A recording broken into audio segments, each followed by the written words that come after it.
अच्छा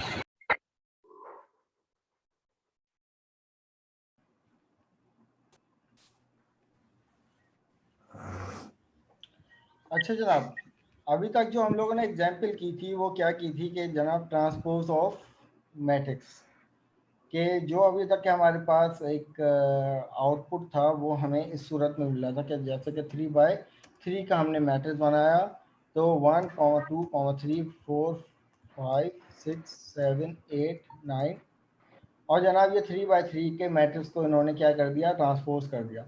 लेकिन अब हमारे पास सवाल ये उठता है कि भाई अगर मेरे पास, क्योंकि ये तो डायमेंशन सेम है, साइज सेम है, रॉज एंड कॉलम्स इक्वल हैं, तो अगर ये इनमें डिफरेंस आ जाए तो फिर ट्रांसपोज और मैट्रिक्स किस तरीके से वर्क करता है। अगर छोटी सी एक एग्जांपल ले लें, मेरे पास ये एक एरे है और मैं कहता हूँ कि भाई ये मेरे पास 2/3 का एरे होना चाहिए, 2/3 का एरे होना चाहिए कि जिसमें 1, 2 और 3 है और 4, 5 और ये 6 है। अगर मैं इसी को ट्रांसपोज कर दूं तो मुझे आउटपुट क्या मिलेगा? क्या ये ट्रांसपोज पॉसिबल है? ये 2/3 का मैट्रिक्स है। क्या is it possible to transpose? Yes, sir. How is it possible? Rows तो इसकी 2 हैं, जब ये कॉलम जब रॉ में चेंज होंगी तो जनाब मेरे पास 1 और 2 तो है, यहाँ पे एक्सेप्शन नहीं आ जाएगी।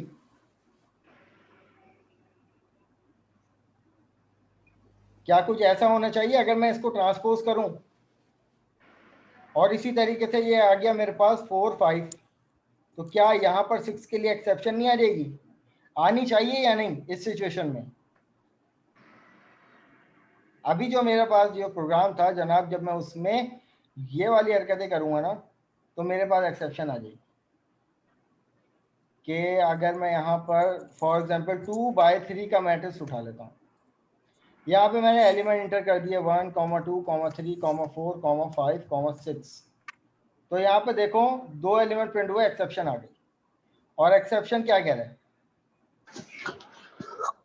इंडेक्स और आउटसाइड बाउंड ऑफ एन। ये वो एक्सेप्शन होती है कि जब आपका एरे का साइज कुछ और हो और आप उससे ज़्यादा कोई वैल्यू दे रहे हो, क्योंकि यहाँ पे इट मेक सेंस कि भाई हमने यहाँ पे कोड में क्या चीज़ें की हुई हैं कि जनाब एरे का साइज वही होगा जो यूज़र डिफाइन करेगा, ना उससे ज़्यादा ना कम। ऐसा ही है ना? तो यहाँ पर भी ये सिचुएशन है। लेकिन अगर हम एरे को थोड़ी एक मैक्सिमम रेंज प्रोवाइड कर दें कि अगर फॉर सपोज, वैसे ऐसा होता नहीं है लेकिन हम कर देते हैं कि भाई मैं चाह रहा हूं कि भाई अगर कोई एलिमेंट अगर रॉ बनने के लिए, अगर फॉर एग्जांपल जैसे कि हम इसको ट्रांसपोज कर रहे थे ना कि 1, 2 के बाद जब ये 3 है तो मेरे पास 3 यहाँ पे आ जाए। अब ये 3 किस तरीके से है, वही ये 3 तो आ ही नहीं सकता, तो ट्रांसपोज तो पॉसिबल नहीं है यहाँ पे। तो वहां पर मेरे पास जब भी एक्सेप्शन के बजाय वहां पे 0 इनिशियलाइज हो जाए तो उसका तरीकेकार क्या करना पड़ेगा कि आप यहाँ पे मैक्सिमम रेंज डिफाइन कर दो कि भाई पहले इसमें 10 के अंदर अंदर जो है वो डायमेंशन इसकी बन सकती हैं, यानी मैक्सिमम 10 रॉज बन सकती हैं, 10 कॉलम बन सकते हैं। आप 100 बना दो, 50 बना दो, इट्स अप टू यू। और जो आप लोग जो लूप चला रहे हो ना, इसको चला दो किसके अकॉर्डिंग? जो आपने यूजर इनपुट लिया है रॉ और जो आपने यूजर इनपुट लिया है कॉलम, तमाम लूप्स को। तो अब इससे इसकी फंक्शनलिटी क्या होगी ये भी चेक करते हैं।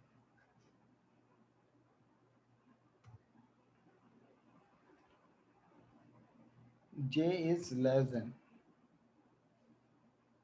इसी तरीके से यहाँ पर ये आ जाएगा r और जनाब यहाँ पर ये आ जाएगा c। तो यहाँ पे चेक कर लेते हैं, वही 2/3 का मैट्रिक्स उठाएंगे 2/3 का और उसमें वही एलिमेंट रखेंगे 1, 2, 3, 4, 5, 6। अब यहाँ पर नोटिस कीजिएगा कि मेरे पास ये जो रॉस, ये जो मेरे पास रॉस थी अब ये कॉलम में तो चेंज हो गया, लेकिन ये 3 नहीं आ सकता, इसने क्या कर दिया, एक्सटेंड कर दिया 0 से, एक्सेप्शन नहीं आने दी, लेकिन it is not possible to transpose. तो ट्रांसपोज के लिए क्या कोई शर्त पता है आप लोगों को? मैथमेटिक्स में हम लोग पढ़ते हैं, क्या रॉज एंड कॉलम सेम होना जरूरी नहीं होता उसमें?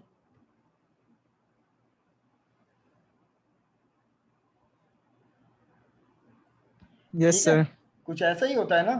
तो इसका मतलब ये है कि हमने एक्सेप्शन को हैंडल कर लिया, but it is not possible to transpose. अब आप लोगों ने इसका दूसरा टास्क जो करना है ना, अच्छा सिर्फ फ्लो चार्ट सॉर्टिंग में अलाउ है, तो सॉर्टिंग में सिर्फ फ्लो चार्ट मांगे, बाकी किसी क्वेश्चन में जो है वो कोई फ्लो चार्ट नहीं है, सिर्फ कोड और उसका आउटपुट देना है आप लोगों ने।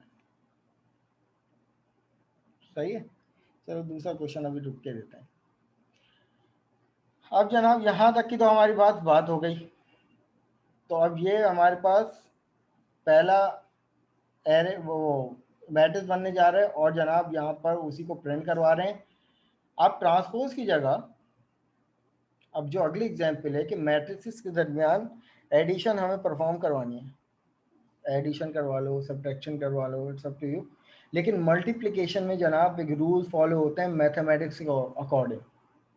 अगर आप लोगों को याद हो कि कॉलम की वैल्यू आपस में मल्टीप्लाई, फिर प्लस आता है, फिर दूसरे कॉलम से पहली रो की वैल्यू मैच होती है, मल्टीप्लाई होती हैं, कुछ इस तरीके से हिसाब किताब होता है मल्टीप्लिकेशन में। बट एडिशन और सब्ट्रैक्शन में क्या होता है कि तमाम वैल्यू एक दूसरे से क्या हो जाती हैं, एडिशन या सब्ट्रैक्ट हो जाती हैं। तो अब यहाँ पर हमारे पास ये वाला जो यूज़र इनपुट है, हम चाह रहे हैं कि भाई जो भी एरे बने या जो भी हम बनाने जा रहे हैं एरे, वो सेम साइज का हो, तो आप ये यूज़र से इनपुट रख लो। हमने ये एक एरे डिफाइन कर दिया। अब ये जो है वो एरे, इसकी मैक्सिमम रेंज आप डिफाइन कर दो, चाहो तो रॉज एंड कॉलम के अकॉर्डिंग डिफाइन कर दो, it's up to you.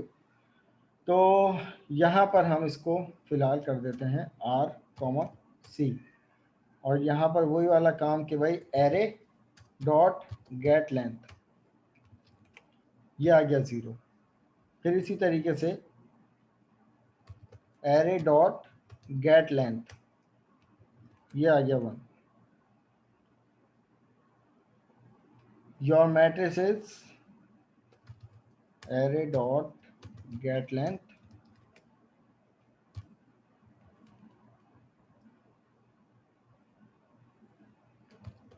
Array dot gate length. अब हमें क्या करना है जनाब, दूसरा एरे लेना है। तो हमने यहाँ पर इंटीजर डायमेंशनल एरे, और इसको क्या नाम दे दिया, बी नाम दे दिया, इट्स अप टू यू, जो भी नाम दे दो, एक्स वाई जेड। पहले एरे का नाम क्या था, एरे, तो यहाँ पर हमने इसको नाम दे दिया एरे 2।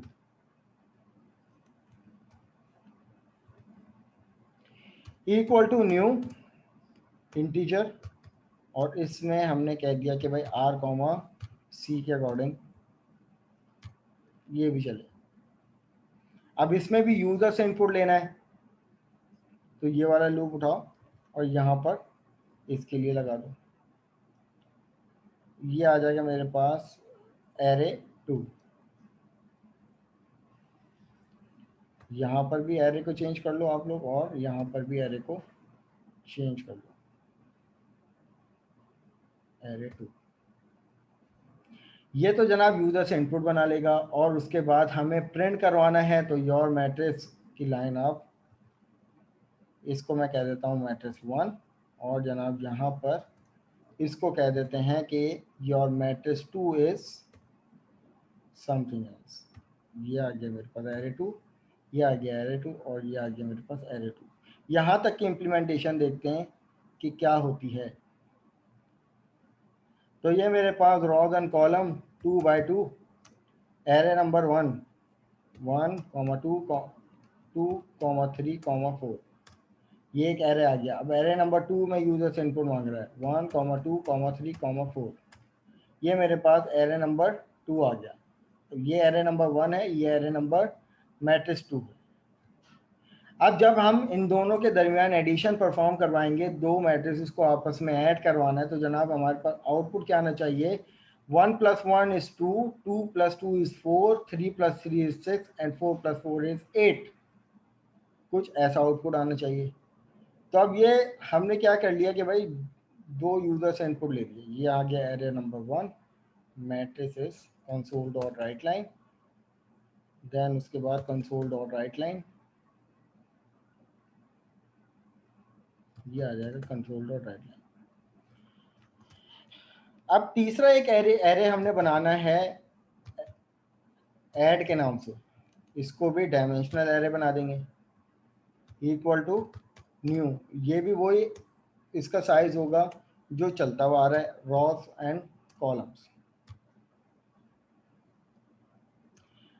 अब फॉर का लूप लगाएंगे और यहाँ पर क्या करेंगे कि जो मेरे पास ऐड का एरे है डॉट गेट लेंथ, और उसकी डायमेंशन डिफाइन कर देंगे जनाब 0, और यहाँ पर एक और लूप लगाएंगे, जे से इनिशलाइज करेंगे और इसको कह देंगे कि भाई ऐड डॉट गेट लेंथ और उसकी डायमेंशन 1।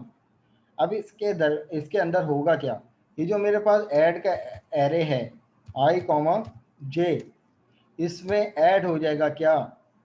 जो मेरे पास जो दोनों एरे हैं, मेरे पास एरे i, j, फिर प्लस हो जाएगा मेरे पास एरे 2, और यहाँ पे आ जाएगा i, j।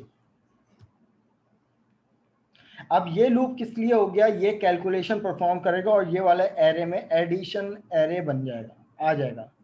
अब आपने सिंपल इसको प्रिंट करवाना है, तो प्रिंट करवाने के लिए जनाब हम ये वाला कोड उठा लेते हैं बजाय इसको दोबारा करने के। तो मैं यहाँ पर इसका लेबल लगा देता हूँ कि योर एडिशन मैट्रिक्स इज, और यहाँ पर कौन सा एरे आएगा? जो मेरा ऐड का एरे है। तो यहाँ पर मेरे पास क्या आएगा? ऐड का एरे, और यहाँ पर आएगा मेरे पास ऐड का एरे। सही, तो चेक करते हैं क्या हो रहा है भाई इससे। तो यहाँ पर जनाब 3x3 का मैंने मैट्रिक्स ले लिया, और यहाँ पर वैल्यू 1, 2, 3, 4, 5, 6, 7, 8, 9, ये 3x3 के वैल्यू मेरे पास आ गई। अब यहाँ पर एक मैट्रिक्स ये आ गया। अब दूसरा मैट्रिक्स में बनाना है, अब डिफरेंट वैल्यू ले लेते हैं, 11, 12, 13, 14, 15, 16, 17, 18, 19।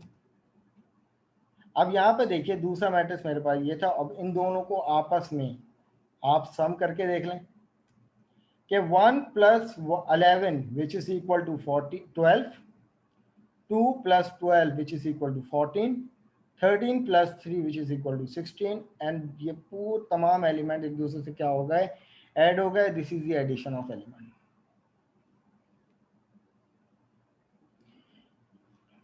सही है भाई। अब इसी तरीके से सब्ट्रैक्शन करवा लो, इसी तरीके से डिवीजन वगैरह करवा लो, इट्स अप टू यू। अब जनाब हमारे पास जो है लैब है, lab number 10, multi dimensional array. अब डेफिनेशन के अकॉर्डिंग क्या कहा जा रहा है कि भाई 2 डायमेंशनल एरे जो है वो we declare a 1 dimensional array of integer using this. इस तरीके से हम क्या बनाते हैं कि सिंगल डायमेंशनल एरे बनाते हैं, और अगर हमें डायमेंशन प्रोवाइड करनी हो तो हम उतने नंबर ऑफ कॉमास लगा देंगे। तो कॉमा रिप्रेजेंट करता है जनाब डायमेंशन को। सर जनाब कोई सवाल है? सिंगल डायमेंशनल एरेस को कंबाइन करके हम एक डबल डायमेंशनल एरे भी बना सकते हैं। मतलब जैसे एग्जांपल, जैसे हमने एक एरे डिक्लेयर कर दिया सिंगल डायमेंशनल और एक दूसरा एरे भी डिक्लेयर कर दिया, तो हम उसको कंबाइन करके जैसे एक को हम रॉ कहने एक को कॉलम कहने, तो एक 2 डायमेंशनल एरे बना सकते हैं हम, 2 सिंगल ये डायमेंशनल एरे जैक्ट अगर एरे हमारे। का, ये जैक्ट एरे की कहानी है। ये काम जैक्ट एरे में होता है। जैक्ट एरे क्या होता है कि जैक्ट एरे की डेफिनेशन ये है कि एक एरे, उसके अंदर जो एलिमेंट्स होते हैं ना, वो इटसेल्फ एक एरे होता है। समझ में आई ये चीज कि इटसेल्फ एरे एक क्या है, सिंगल डायमेंशन, लेकिन उसके अंदर जो एरे होंगे वो सिंगल डायमेंशन भी हो सकते हैं, वो मल्टी डायमेंशन भी हो सकते हैं। मैं कोड दिखा देता हूं तुम्हारी तसल्ली के लिए। आगे जैक एरे का यहां पर ये देखो, जैक्ट एरे बनता कैसे है, ऐसे, ये डायमेंशन है सिंगल। जैक्ट एरे की रिप्रेजेंटेशन क्या है, आप दो रैंक डिफाइन करते हो। एक रैंक इटसेल्फ अपने एरे के लिए होता है और दूसरा रैंक इसके अंदर जो एलिमेंट्स आएंगे, क्या वो, अगर वो सिंगल डायमेंशन है तो आप यहाँ पे कोई भी कॉमा नहीं लगाओगे। क्या इसके अंदर एलिमेंट जो है वो मल्टी डायमेंशन हो सकते हैं? हाँ भाई हो सकते हैं, यहाँ पे एक कॉमा लगा दो। तो अब यहाँ पे नोटिस करो, एरे इटसेल्फ किस नाम से, जैक्ट एरे के नाम से, ठीक है। इक्वल टू के बाद आप यहाँ पे क्या कह रहे हो कि 5, और दूसरा रैंक आपने खाली छोड़ दिया। इस 5 का क्या मतलब है कि इसके अंदर 5 एलिमेंट इसके बन सकते हैं। अब वो जो 5 के 5 एलिमेंट होंगे वो इटसेल्फ एक एरे होंगे जिनका रैंक हमने डिफाइन नहीं किया। तो अब यहाँ पे देखो, जैक्ट एरे, उसका 0 इंडेक्स पे दूसरा एरे खुल रहा है जिसका साइज क्या है, 3। कि जैक्ट एरे के अंदर जो पहला एलिमेंट है उसके वो इटसेल्फ क्या है, एक एरे है जिसका साइज क्या है, 3। तो अब यहाँ पे देखिए कि जैक्ट एरे के 0 इंडेक्स में एक एरे खुल रहा है जिसका साइज है 3। अब ये जैक्ट एरे के अंदर जो एलिमेंट है उसका वो इटसेल्फ एक एरे, वो सिंगल एरे भी बन सकता है, वो मल्टी डायमेंशनल एरे भी बन सकता है। उसकी एग्जांपल ये देख लो। अब यहाँ पर देखो, जैक्ट एरे इटसेल्फ क्या है, एक सिंगल एरे है, लेकिन उसके अंदर जो एलिमेंट होंगे वो मल्टी डायमेंशनल एरे होंगे। जितनी जनाब डायमेंशन क्रिएट होती जाएंगी ना, उतनी कॉम्प्लेक्सिटी क्रिएट हो जाएगी। अभी तुम्हें समझ में आ जाए, बहुत सारे स्टूडेंट जो है वो लीव करके भाग जाएंगे, मीटिंग नहीं आ रहा समझ में। तो स्टेप बाय स्टेप ये मैं सिर्फ तुम्हारे सवाल का जवाब दे रहा हूं, अभी इस पे आऊंगा मैं।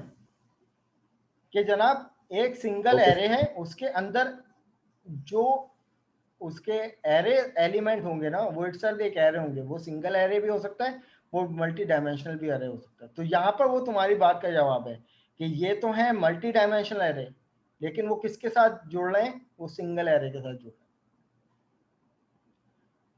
राइट। तो अभी हम लोग यहाँ पे बात कर रहे थे, वर्बली ओवरव्यू करते हुए चले जाते हैं, क्योंकि फिर हमें कंटेंट कवर हो जाएगा। मैं मीटिंग एंड कर दूंगा आप लोग की अटेंडेंस लेकर। अच्छा जनाब, तो यहाँ पर हमारे पास those array we will call two dimensional array. इस एरे को हम टू डायमेंशनल इसलिए कहेंगे क्योंकि यहाँ पे 2 डायमेंशन है, एक कॉमा लगा हुआ है। ये बात शुरू में भी बता चुका हूँ। तो ये 2 dimensional, they are known as a matrices, जिसको हम लोग कॉमनली तौर पे कहते हैं मैट्रिसेस। भाई एक 2 डायमेंशन है, इसका मतलब ये एक मैट्रिक्स बनाएगा, ठीक है। तो it is a mathematical term. In the 2D array we generally consider the first index to be raw। ये भी बात मैंने बताई थी कि जनरली दुनिया जो है वो रॉ कंसीडर करती है पहले इंडेक्स को। तो हमने चेंज भी करके देखा, तो उसने क्या किया, 0 को मतलब कॉलम को ही, मतलब 0 गेट लेंथ के अंदर हमने पहले 1 पास किया, फिर 0 पास किया, एक्सेप्शन आ गई। क्यों? क्योंकि उसके अंदर फिक्स है कि जो पहला आर्गुमेंट होगा वो हमेशा रॉ ही होगा, दूसरी डायमेंशन होगी वो कॉलम को रिप्रेजेंट करेगी दूसरी डायमेंशन को। तो यहाँ पर जनरली पहला इंडेक्स जो है वो first index to be the row and the second index to be column. तो इस तरीके से मेरे पास ये एरे रिप्रेजेंट होता है। इसकी एग्जाम्पल इन्होंने ले ली, एक डायमेंशनल एरे ले लिया, उसमें 2 और 3 डिफाइन कर दिए, यहाँ पर इन्होंने चला के भी दिखा दिया। अच्छा अब मुझे बताओ कि क्या 2 डायमेंशनल एरे को हम फॉर ईच के लूप से प्रिंट करवा सकते हैं? अगर मैं फॉर सपोज मैं सिर्फ इतनी की बात करूं, सिर्फ यहां से लेकर यहां तक की बात करूं, इसको मैं कमेंट आउट कर देता हूं। अब यहाँ पे क्या क्या कहा जा रहा है कि भाई ये वाला यूजर से तो इनपुट ले लिया, अब ये वाले लूप, ये वाला जो मैं जब मैट्रिक्स प्रिंट करवाऊंगा, क्या ये फॉर ईच के लूप से पॉसिबल है? जनाब सिर्फ इतने कोड को देखो और मुझे बताओ इज इट पॉसिबल?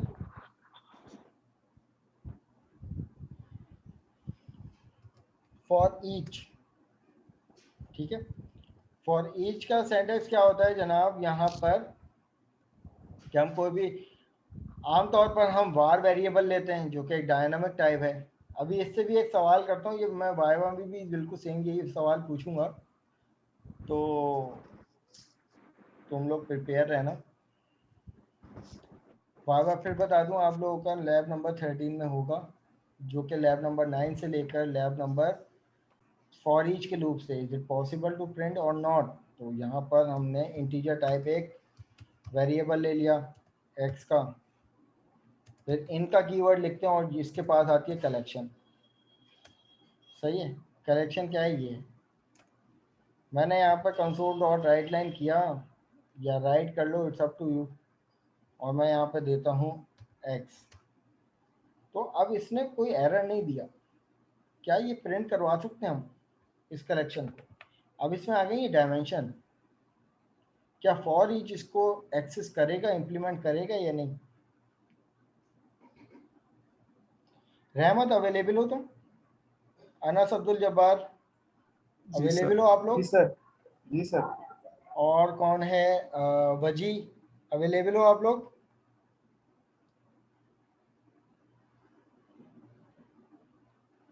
ठीक है, और बाकी कौन है, हैदर? Yes sir. सही है। तो जनाब ये मुझे बताओ कि क्या कोई सेंस समझ में आ रहा है कि क्या ये मल्टी डैमेज है, ये मैट्रिक्स को प्रिंट करवाएगा फॉर ईच का लूप? क्या हम इसको ये कह सकते हैं कि इट इज नॉट पॉसिबल? क्या हम इसको ये कह सकते हैं हाँ इसमें कुछ हुज्जत करनी पड़ेगी जनाब? सर राइट लाइन मतलब एक रॉ पूरी होने के बाद वो दोबारा जो है ना नेक्स्ट रॉ में आएगा। हाँ तो बताओ ये फॉर ईच के लूप से मैट्रिक्स प्रिंट हो सकता है या नहीं?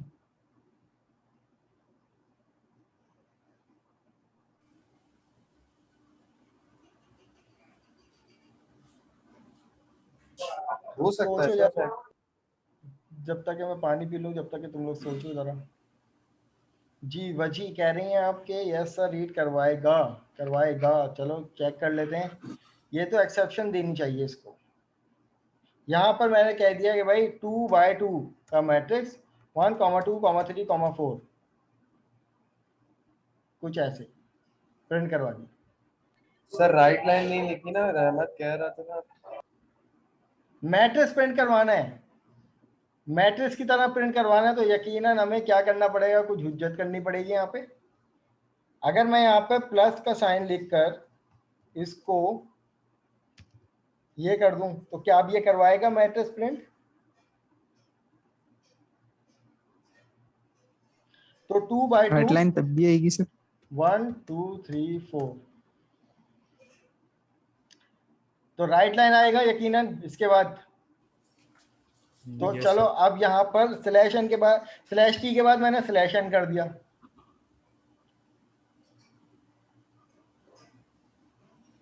टू बाई टू का मैट्रिक्स उठाया, ये तो 1, हर नंबर 2, के बाद आएगा सर। लगाओ पॉसिबिलिटी लगाओ एक्सक्यूज मी सर। जनाब। सर ये फॉर ईच सर लूप के अंदर कंडीशन जो नहीं हमारा लगेंगी बीच इंट में। एक्स है, इंट एक्स है, वो भी हमारा एक अरे नहीं होना चाहिए? इंट फिर स्क्वायर ब्रैकेट एक्स। इन इन एरे थोड़ी है, इन तो एक कीवर्ड है। नहीं सर, इंट INT। हाँ इंट, ये एक एरे होना चाहिए तुम कह रहे हो इस सर तरीके इंडेक्स से? नंबर से नहीं कर सकते? कैसे करवाओ जरा, कुछ सिंटैक्स वगैरह बताओ। सर एक और लूप लगाएंगे, उसके अंदर एरे गेट लेंथ लेंगे, वो रोज आ जाएंगी तो उसके फिर पास, तो वो राइट लाइन करके फायदा, एक्स। रहमत मेरी बात सुनो, फायदा फॉर ईच को नेस्टेड बनाना आपके हिसाब से, चलो सही है करके देखते हैं, ऐसा चलो करके देखते हैं। मैं यहाँ से इस लाइन को मिटा देता हूँ, तुम कह रहे हो एक और फॉर ईच बनाएंगे, चलो एक और फॉर ईच बना लिया। तो यहाँ पर मैंने इंटीजर टाइप कोई वाई वेरिएबल लूँ या वार ले लूँ, दोनों में चलेगा? चलेगा सर, वार चलेगा।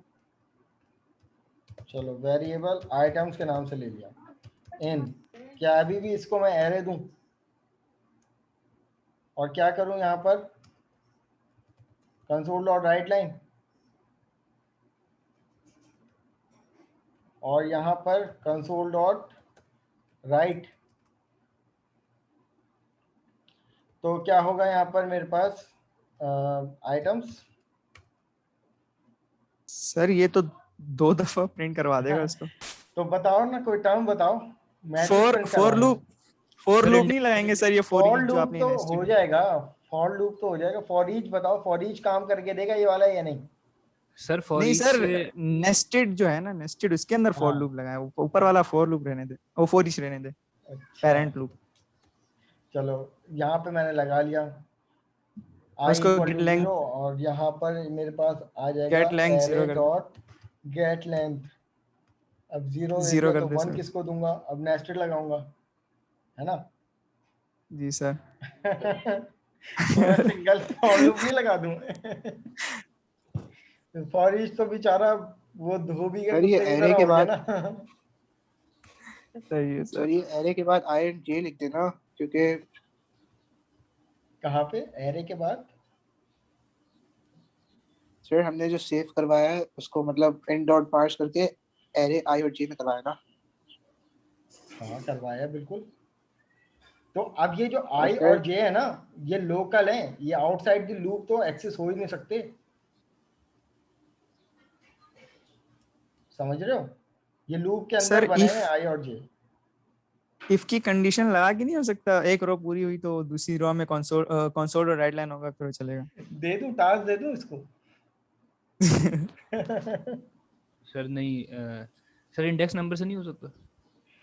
कैसे? अब मैं इस लूप के साथ क्या करूं? इसको रखे रहने दूं या हटाऊं? पहले तो ये बताओ, मुझे फॉर ईच से इंप्लीमेंट करना है। सर इसको हटा दें। इसको हटा दिया, अब क्या करूं? सर इंडेक्स नंबर से करके तो देखिए। इंडेक्स को कौन रीड करेगा? यहाँ पे तो कहीं भी हमने नहीं बताया, क्योंकि देखो फॉर लूप में तो हम बता रहे हैं ना कि भाई ये जो है वो रॉ इंडेक्स को सेलेक्ट कर रहा है, रीड कर रहा है, ये जो है वो कॉलम इंडेक्स को रीड कर रहा है, तो हम यहाँ तो कहीं नहीं बता रहे। अब जैसे कि आप ये प्रिंट वाले लूप में देख लो, अगर हम प्रिंट ही करवा रहे हैं तो जनाब ये आई जो है वो रॉस की वैल्यू को लेके आ रहा है, जे जो है वो कॉलम्स की वैल्यू को लेके आ रहा है, और उसी तरीके से प्रिंट हो रहा है। यहाँ तो हम कुछ भी नहीं कर रहे हैं ऐसा काम, उसने वैल्यू तो उठा रहा है, हमें तो सिर्फ सीक्वेंस चेंज करनी है। तुम यहाँ पर नोटिस करो ना कि अगर हम यहाँ पर x को लिख रहे हैं तो वो एरे तो पूरा लेके आ रहा है, जो जो हमें वो वैल्यू दे रहे हैं, मैट्रिसेस किस फॉर्म में जो है वो प्रिंट करवाना है। तो हमें ये तो पता चल गया कि भाई इनका कीवर्ड जो है वो साथ साथ इन दोनों इंडेक्स को भी रीड कर रहा है। अगर यहाँ पे हम रन करें तो अगर 3x3 का मैट्रिक्स हम बना रहे हैं 1, 2, 3, 4, 5, 6, सॉरी 65 हो गया, 7, 8, 9, तो अब यहाँ पे देखो ये पूरी वैल्यू तो लेके आ रहा है डायमेंशनल एरे की, मुझे मैट्रिसेस की फॉर्म में इस फॉर्म में लिखना है फॉर ईच के लूप से। ठीक है, इसको अपने पास जरूर इंप्लीमेंट करना और मुझे बता जरूर देना कि भाई इज इट पॉसिबल और नॉट। सही है, ये कोई टास्क नहीं है, लेकिन अपनी प्रैक्टिस के लिए इंप्लीमेंट जरूर करना। अच्छा जनाब, तो अगली चीज क्या आती है? हाँ, मैनुअल पे बात कर रहे थे भाई। जी भाजी, मैं कोड शेयर कर देता हूँ आप लोगों से, टेंशन नॉट। ठीक है, ये लो, ये वाला जो कोड जो मैं शेयर कर रहा हूँ आप लोगों से, ये वाला कोड जो है वो एरे के अंदर यूजर से इनपुट लेने का है।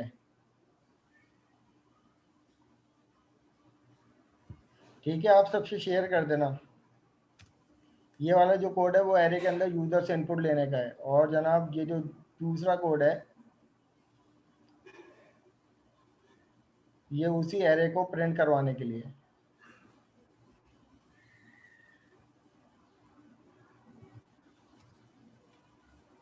ठीक है, बाकी सारी अपनी सेल्फ प्रैक्टिस है, ये दो मेजर चीजें हो गई। अच्छा जनाब, बात कर रहे थे कि भाई इसकी, अब ये 2 डायमेंशनल के बाद जनाब अब आती है बात 3 डायमेंशनल एरे की। मैंने फिर बताया कि आम तौर पर बहुत ज़्यादा से ज़्यादा 3 डायमेंशन पे जाते हैं। अगर हम अपनी सराउंडिंग की बात कर लें ना, तो एक एक्सिस हमारे पास होता है एक्स एक्सिस, एक होता है वाई एक्सिस और एक होता है जेड एक्सिस। इसके अलावा कोई तीसरा एक्सिस होता है हमारी सराउंडिंग में? डायमेंशन तो बहुत ज़्यादा है, ठीक है, लेकिन जो हमारे इख्तियार में ना, और अगर आप लोगों से बात करूं डायमेंशंस की, कि जनाब अगर मैं एक डायमेंशन ऊपर की तरफ बनाऊंगा, एक डायमेंशन नीचे की तरफ बनाऊंगा, और एक और डायमेंशन होगी जो कि एग्जिस्ट तो करेगी, लेकिन उसको मैं ड्रॉ नहीं कर सकता अपने पेपर पे या वाइट बोर्ड पे या कहीं भी। आप अगर कॉपी पेंसिल लेने बैठो तो एक डायमेंशन आप बनाओगे, ऊपर की तरफ लाइन खींचोगे और एक उसी लाइन को ब्रेक करोगे, और एक डायमेंशन होगी जो लाइन आपकी तरफ आ रही होगी, उसको कैसे ड्रॉ करोगे? या तो वो नीचे की तरफ रिप्रेजेंट करोगे, तो वो तो एक सिंगल डायमेंशन हो गई। तो डायमेंशन जो होती हैं वो जनाब हमारे पास क्या करती हैं, एग्जिस्ट तो करती हैं, लेकिन उसको इम्प्लीमेंट करना जो है वो मुश्किल हो जाता है। अगर आप इमेजेस की बात करो तो वो जो फेस डिटेक्शन होता है या कोई भी इमेज रिकॉग्नाइजेशन होता है, तो एक इमेज की अगर हम एक पिक्सल्स की बात करें तो उस पिक्सल्स में भी मल्टीपल डायमेंशन होंगी। या अगर हम तमाम पिक्सल्स को ही डायमेंशन कंसीडर कर लें, तो अगर आप अपनी एक इमेज की बात करो, एक बिल्कुल आइकन की इमेज क्यों ना ले लो, तो वो एक दिखने में बहुत छोटी होती है, लेकिन उसमें हजारों की तादाद में क्या होंगे, नंबर ऑफ पिक्सल्स होंगे। तो वो नंबर ऑफ पिक्सल्स क्या होंगे, नंबर ऑफ डायमेंशन होंगी। तो उस पर कैलकुलेशन करना कितना कॉम्प्लेक्स है, ठीक है। तो हम अपनी कॉपी पेंसिल पे तो उसको इम्प्लीमेंट नहीं कर सकते।